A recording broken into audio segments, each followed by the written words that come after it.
तो इसलिए भाई अगर आप कनाडा आने के लिए कंफ्यूज हो, बहुत बार आप रोने भी वाले हो, ऑनर किलिंग्स वगैरह के बारे में आप सुनते होगे, सबसे बड़ा बेनिफिट बताता हूँ जो मैंने लास्ट के लिए बचा के रखा था। तो भाई उसका भी जो आंसर है वो कनाडा है कि आवाज को यहाँ पे दबाया नहीं जाता। एक बार आप कनाडा आ गए तो so hello guys, welcome back to my channel. तो 2022 के अंदर ना आपने कनाडा की बहुत सी नेगेटिव साइड्स देखी होंगी वीडियोस के अंदर, पर इस साल की शुरुआत अपने करने जा रहे हैं उन सारे बेनिफिट्स के साथ जो कि आपको मिलते हैं अगर आप कनाडा मूव होते हो। तो इसलिए गाइस बिना टाइम को वेस्ट करे लेट्स स्टार्ट दिस वीडियो। तो भाई टाइम मैंने सारे पॉइंट्स की डाल दिया है, आप नीचे से भी सीधा स्क्रॉल कर सकते हो, बट आई वुड सजेस्ट अगर आप स्किप भी कर रहे हो तो सारे पॉइंट्स थोड़े थोड़े देख जरूर लेना, क्योंकि मेरे को 1.5 साल हो गया यहाँ पे रहते को। बहुत सारे मैंने पर्सनल चीजें भी शेयर करी है साथ में, जो कि मेरा खुद का भी एक्सपीरियंस था यहाँ आने के बाद। तो सबसे पहले पॉइंट पे बढ़ते हैं, बात करते हैं इज्जत के बारे में, जो आपको इज्जत मिलती है यहाँ पे। तो जब भी आप अपनी होम कंट्री से यहाँ पहुंचोगे ना, आप एक चीज नोटिस करोगे कि यहाँ पे सॉरी वर्ड और थैंक यू वर्ड का यूज बहुत ज्यादा होता है। और आप मानोगे नहीं, यहाँ के कॉन्स्टिट्यूशन के अंदर ना, यहाँ के संविधान के अंदर एक क्लॉज भी है कि अगर कोर्ट के अंदर या फिर किसी सिचुएशन के अंदर आप सॉरी बोल रहे हो ना,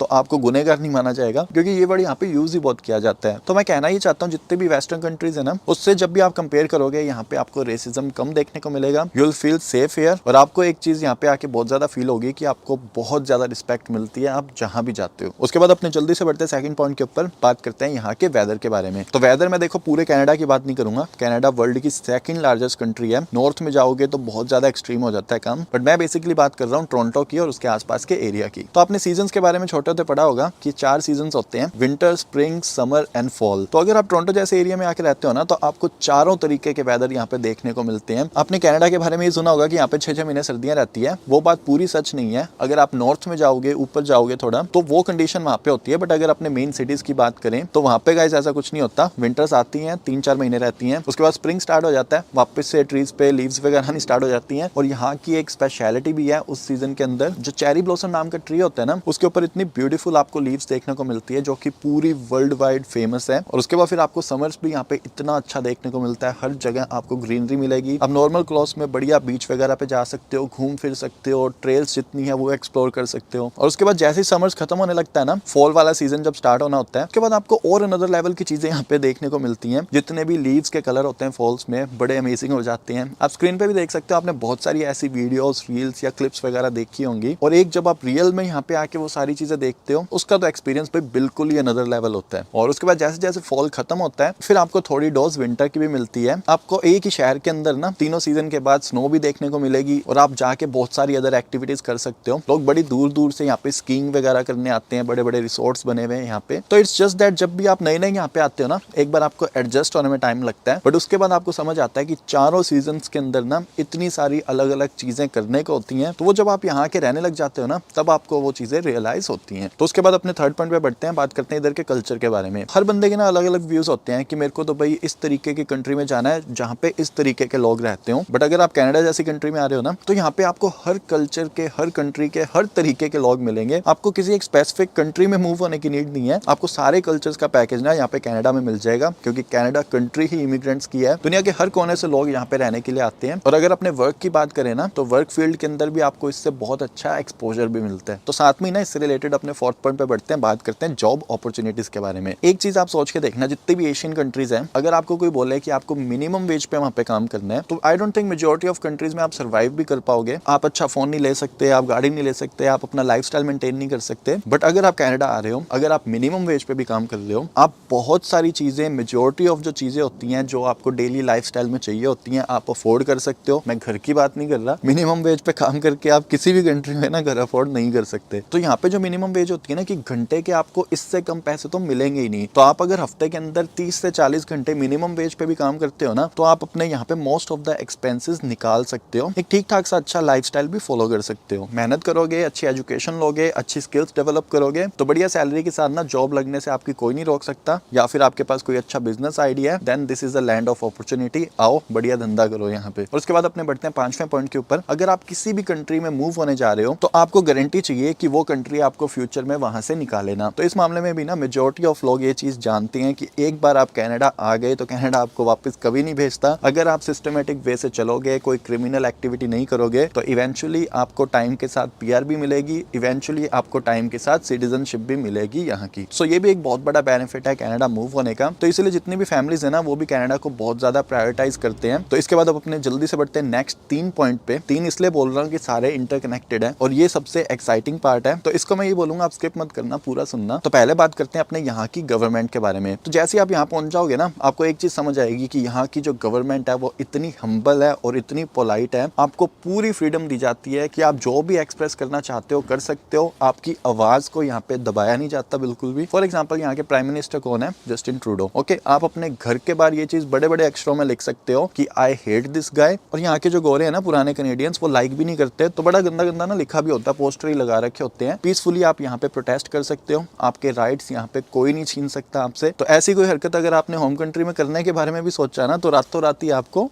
तो ये लाइन आप कमेंट सेक्शन में पूरी जरूर करना। और एक छोटा सा मेरा एक्सपीरियंस भी मैं आपको शेयर करूंगा। जैसे अपने स्टेट्स के अंदर चीफ मिनिस्टर वगैरह होते हैं ना, तो ये टोरंटो सिटी जो है वो ओंटारियो के अंदर आती है, प्रोविंस के अंदर। तो उसके जो प्रीमियर है ना Doug Ford, kind of chief minister मान लो। तो जिस गैस स्टेशन पे मैं पहले काम करता था ना, सोचो चीफ मिनिस्टर अपनी कार में आया है, लाइन लगी हुई है 10 बंदों की, उसी लाइन में आके वो लगा है अपना सामान लेने के लिए। 15 मिनट फिर उसको काउंटर में आने में लगे हैं। आराम से नॉर्मल बंदे की तरह ना उसने जो भी सामान लेना था लिया और अपने रास्ते लगा। यहाँ पे उस तरीके का ना कोई वीवीआईपी ट्रीटमेंट भी नहीं दिया जाता पॉलिटिशियंस को। इसलिए अगर आप भी सोच रहे हो ना कि कनाडा के अंदर आके आपको पॉलिटिक्स में भी जाना है तो आप जा सकते हो। बस यहाँ आके एक बार पक्के होके सिटीजनशिप ले लेना, क्योंकि राइट टू वोट जो है आपका वो पीआर के साथ नहीं, वो पासपोर्ट के बाद आता है। और इसी से ही फिर अपने नेक्स्ट पॉइंट पे बढ़ते हैं, बात करते हैं यहाँ की पुलिस के बारे में। तो जैसे आप यहाँ पे आओगे ना ये चीज आप फील करोगे कि पुलिस वालों को देख के आपको जो डर लगता था ना एक, वो डर आपका बिल्कुल खत्म हो जाएगा। बिल्कुल नॉर्मल बंदों की तरह आपको ट्रीट करते हैं। और दूसरी चीज, अगर किसी को स्टंट ड्राइविंग करते टाइम या किसी भी रीजन से रोक लिया तो आप वो 500 का नोट निकाल के नहीं दे सकते यहाँ पे। अगर आप स्पीडिंग करते पकड़े गए या फिर कोई क्रिमिनल एक्टिविटी करते पकड़े गए तो सीधा जेल में जाओगे। और इसी से ही अपने बात करते हैं यहाँ पे पॉलिटिकल डाइवर्सिटी की भी। ये चीज भी आपको सुन के बड़ा अच्छा लगेगा कि यहाँ पे किसी भी ना पर्टिकुलर रिलीजन को या कास्ट को इतना प्रमोट नहीं करते। फॉर एग्जांपल आप गेस करके देखो पूरे कनाडा का जो डिफेंस मिनिस्टर है वो कौन होगा यहाँ पे। जो करंट डिफेंस मिनिस्टर है ना कनाडा के,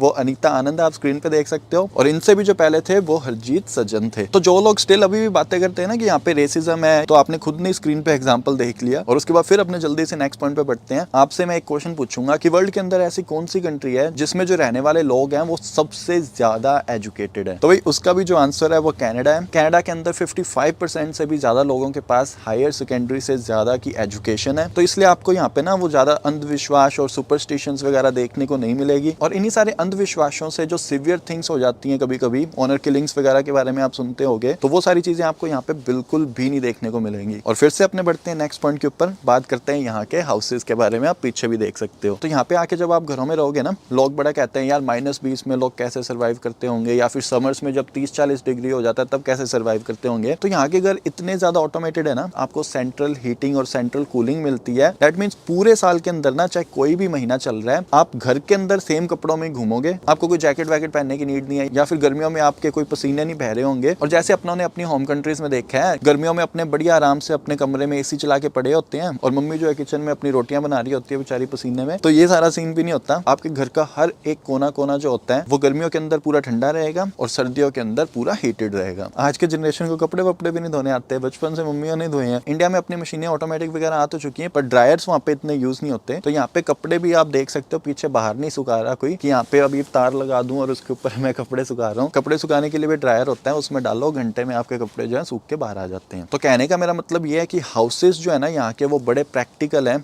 आपका बहुत टाइम बचता है, आप वो टाइम फिर दूसरी एक्टिविटीज में दे सकते हो। तो वो अपने बढ़ते हैं नेक्स्ट पॉइंट के ऊपर, जल्दी से बात करते हैं इधर के हेल्थ केयर के बारे में। तो हेल्थ केयर जो है यहाँ की फ्री है, बट उसके आगे शायद मेरे को बोलने की जरूरत नहीं है। आप खुद ही जानते हो, मैंने पहले भी बहुत वीडियोस डाली हुई हैं। तो इनकी अभी ना बहुत ज्यादा शॉर्टेज है डॉक्टर्स की और नर्सेज की। तो इसलिए अगर आप बिना किसी सीवियर कंडीशन के हॉस्पिटल जा रहे हो ना खुद का चेकअप करवाने, तो आपको बहुत ज्यादा वेट करना पड़ता है। But the benefit is health care is free. आपको एक भी चवन्नी खर्च नहीं करनी महंगे महंगे स्कैन में या महंगी महंगी सर्जरीज पे। और इसके बाद अपने बढ़ते हैं भाई लास्ट सेकंड पॉइंट के ऊपर, बात करते हैं यहाँ की हवा के बारे में। तो मैं कनाडा आने से पहले ना लास्ट 1 महीना दिल्ली रह के आया था। तो वहाँ का जो एयर क्वालिटी इंडेक्स है ना, आप स्क्रीन पे देख सकते हो, 400 से भी ऊपर रहता है। मोस्ट ऑफ द टाइम वो आपको सीवियर ही दिखाएगा। बट यहाँ पे जैसे आप लैंड होगे ना, लैंड होते ही आपको ये चीज समझ आ जाएगी, यहाँ का जो एयर क्वालिटी इंडेक्स है वो बहुत बहुत क्लीन है। मतलब एक साइड तो दिल्ली के अंदर जो अपना 400 दिखा रहा है, यहाँ पे अगर सिर्फ 3 भी हो जाता है ना, तब भी ये थोड़ा सा बोलने लग जाते हैं कि भाई केयरफुल रहना। और नॉर्मली यहाँ पे 1 या 2 के बीच में रहता है जो एयर क्वालिटी इंडेक्स होता है। तो भाई बढ़िया सांस लेने को आपको यहाँ पे हवा मिलेगी। और उसके बाद भाई अपने लास्ट पॉइंट पे बढ़ते हैं, बात करते हैं यहाँ के नेचर के बारे में, लैंडस्केप्स के बारे में। भाई आपको किसी भी तरीके की कोई भी एक्टिविटी करनी है, आपको पहाड़ चढ़ने हैं, आपको सुंदर सुंदर लेक्स देखनी है, आपको वर्ल्ड क्लास ब्यूटीफुल बीचेस देखनी है, आपको लॉन्ग ड्राइव पे जाना है, मतलब किसी भी तरीके की कोई भी फन एक्टिविटी आप सोच सकते हो, सारी चीजें आपको एक ही कंट्री के अंदर यहाँ पे देखने को मिल जाएगी। और उसके बाद मैं आपको सबसे बड़ा बेनिफिट बताता हूँ, जो कि मैं पॉइंट्स में गिनना ही नहीं चाहता, वो मैंने लास्ट के लिए बचा के रखा था कि भाई अगर आप कनाडा आके रह रहे हो तो कनाडा की जो मेजोरिटी ऑफ पॉपुलेशन है ना, तो वो जो यूएसए के ना 100 किलोमीटर बाउंड्री पे ही है। तो कनेडियंस जो है ना वो यूएसए के अंदर बिना वीजा के आ जा सकते हैं। तो ये भी बहुत बड़ा बेनिफिट है। अगर आप एशियन कंट्रीज में रह रहे हो, यूएसए का वीजा लेना बड़ा मुश्किल होता है। अगर आप घूमने के बारे में सोच रहे हो यूएसए जाने के, तो उसके लिए भी भाई अच्छे खासे पैसे चाहिए रहते हैं। बट अगर आप कनाडा आके रह रहे हो तो आपके लिए it's just an another city. आपको बॉर्डर क्रॉस करना है, आप बढ़िया घूम फिर के शॉपिंग करके भी आ सकते हो। सो मैं टोरंटो में रह रहा हूँ, अगर मैं बाय रोड भी न्यूयॉर्क जाना चाहता हूँ ना, तो सिर्फ 700-800 किलोमीटर ही है। तो बहुत सारी वीडियोस में मैंने खुद ने भी गाइस डिस्कशन किया है कि यहाँ पे जो स्ट्रगल्स फेस करनी पड़ती है अगर आप एज ए इंटरनेशनल स्टूडेंट यहाँ पे आते हो। बट द थिंग इज, आप ये चीज उस तरीके से सोच के देखना, अगर आप आज के टाइम में वर्ल्ड क्लास सिटी में जाके रहना चाहते हो, फॉर एग्जाम्पल आप न्यूयॉर्क की बात कर लो, आपको वो लोग घुसने नहीं देंगे। अब कनाडा के अंदर टोरंटो जैसी वर्ल्ड क्लास सिटी में ये आपको घुसने का मौका देते हैं, आपके पोटेंशियल को चेक करने का मौका देते हैं। इसे लैंड ऑफ अपॉर्चुनिटीज कहा जाता है कि अगर आप में स्किल्स हैं, अगर आप में टैलेंट है, तो आप यहाँ पे ग्रो कर सकते हो एंड यू कैन सिक्योर